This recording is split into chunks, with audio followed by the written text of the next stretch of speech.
And away they go from the 1800-meter mark, and Melis Regatta's off and running as the early leader. Queen Makeda's right there, and they're followed by Hope for Millions, Queen Carrera on the outside. Noble Approach is going around them. Nobody wants to go, so there's no real pace early on. Queen Makeda just taking it up now from Melis Regatta. Noble Approach is going around them. Champagne Gold is in the blue, and Hope for Millions is a fighter, and so is Wisp of Glory on the outside, is fighting with the rider as there's no pace on.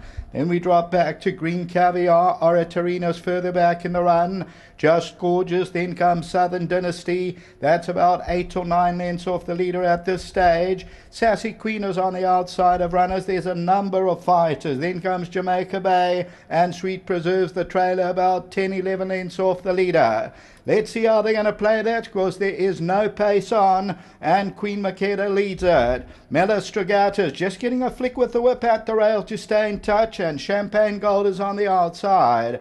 Noble Approach is back in fourth. Then comes Wisp of Glory. Further back in the field, Hope for Millions, Queen Carrera, a lot of them coming off the bit, ORATORINA, and then comes further back Green Caviar. The favourites being asked to run as they turn into the home stretch. Queen Makeda the leader, Melis Regatta, Champagne Gold, they're going to take off together. Then comes Hope for Millions. Coming down to the 300, Queen Makeda the leader. Melis Regatta's being asked to run as under big pressure. ORATORINA's running on. Champagne Gold, Noble Approach. Melis Regatta's going to have to pull something out. ORATORINA's a big runner. ORATORINA, Melis Regatta, Queen Makeda, Champagne Gold, but ORATORINA's coming on well, and ORATORINA has won it. Champagne Gold will run second. Third is close, maybe Wisp of Glory, Jamaica Bay.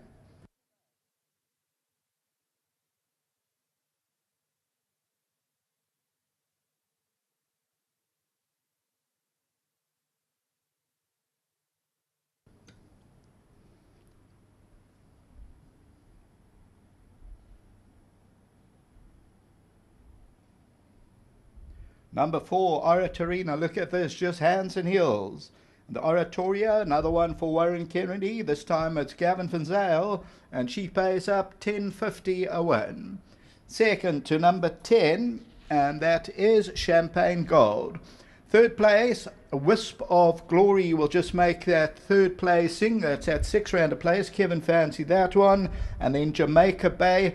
Melis Regatta came under early pressure, didn't go on with the effort. Further back is Sweet Preserve. ORATORINA just needs a split. You see the others are under the stick, and here comes ORATORINA. Melis Regatta got woken up well before the turn. Noble Approach. Wisp of Glory comes out for a run. Jamaica Bay, but the victory is for ORATORINA. That's the running of the first leg of the pick six. Until the running of the fourth, back to the studio.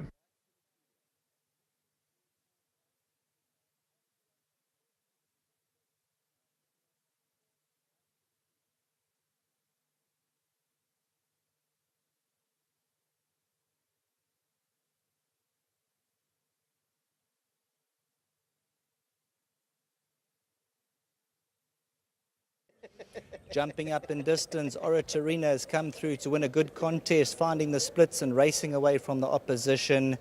You took a leap of faith and went the extra trip? Yeah, she's her mother is Pocket Power and River Jetseza's half sister. So further down on the dam side, there's Harry's Echo. So you've got this tremendous speed, and then you've got this mixed with some sustainability. So in the early 2-year-old career, she was precocious. So, she ran second over, I think it was 1,000 or something like that. And she was a bit precocious. And okay, well, there we go. And then things weren't happening over that sort of distance. We had to take a step back. And so it was an experiment today over the first time over 1,800. But obviously the pedigree, the way the genes have clicked in with her,